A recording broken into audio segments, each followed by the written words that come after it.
Baik, kali ini kita akan membahas tentang pewarisan sifat. Tujuan pembelajaran kita kali ini adalah sebagai berikut.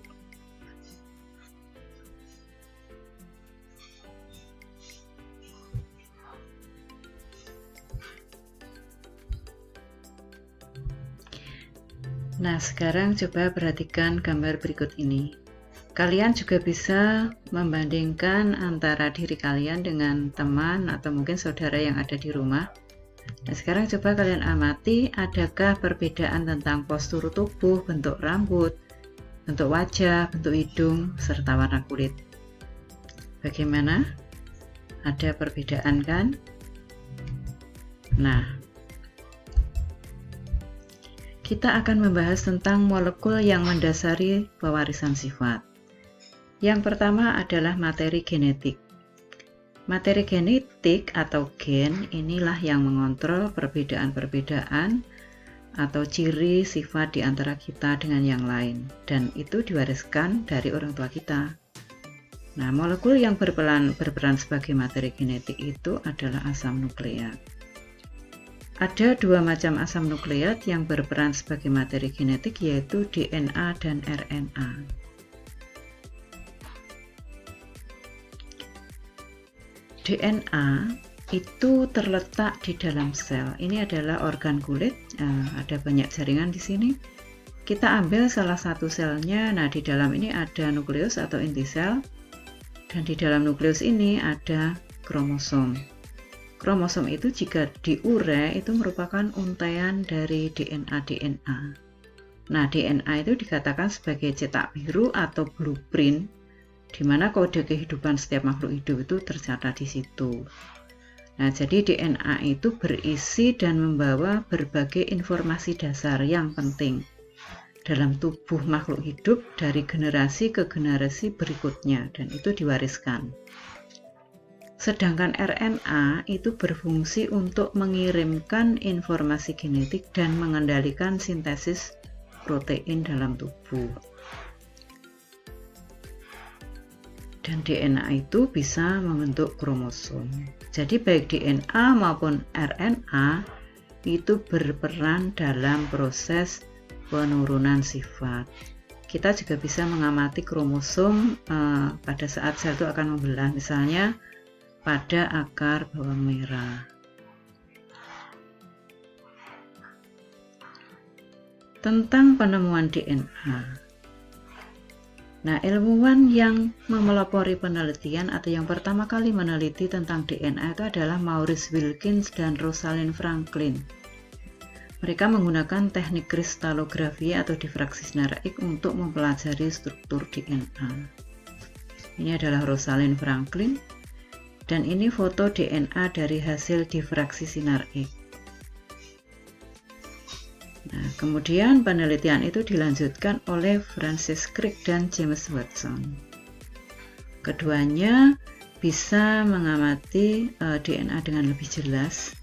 Nah, mereka mengukuhkan bahwa DNA itu memiliki struktur seperti pita ganda atau untai ganda yang membentuk heliks atau ulir atau istilahnya berpilin.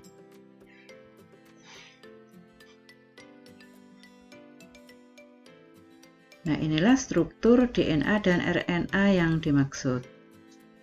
Ini adalah struktur molekul DNA yang dikatakan seperti pita ganda atau double helix, pita ganda berpilin seperti ini. Sedangkan yang gambar B ini adalah struktur bagian kimianya dari DNA. Ada gula deoksiribosa, ada ini basa nitrogen, ada gugus fosfat dan seterusnya. Kemudian ini yang struktur RNA. Kalau dibandingkan RNA itu struktur molekulnya itu lebih pendek, pitanya tunggal, tidak berpilin. Dan ini untuk struktur kimianya juga berbeda. Ada perbedaan mengenai kandungan gulanya. Ini gulanya ribosa, kalau ini deoksiribosa. Kemudian basa nitrogennya juga ada perbedaan. Berikut ini tabel perbedaan DNA dan RNA. Kalian bisa pause untuk membaca lebih lama.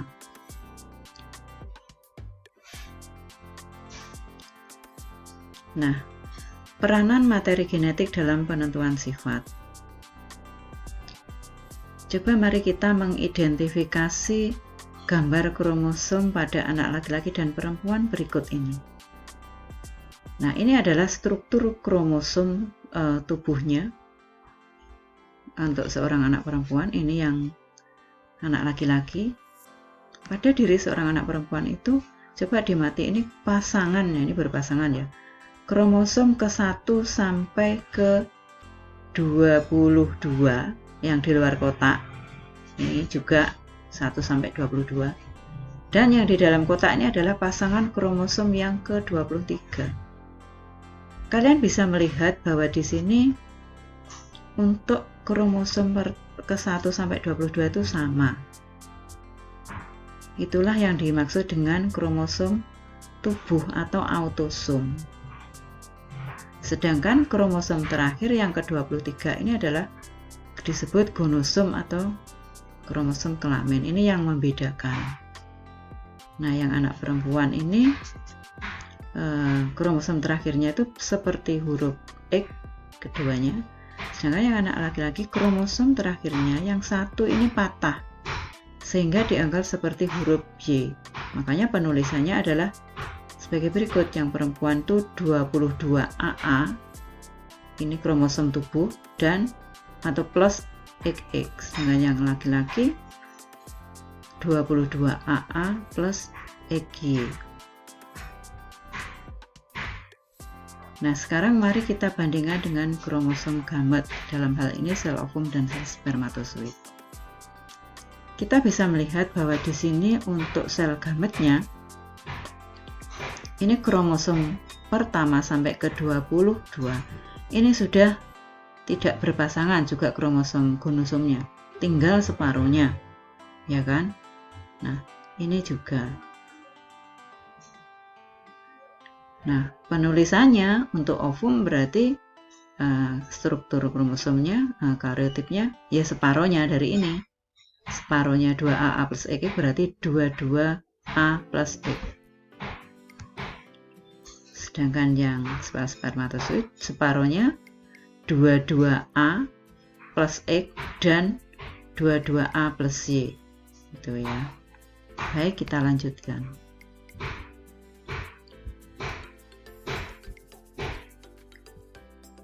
Penulisan kromosom pada manusia dalam diagram perkawinan.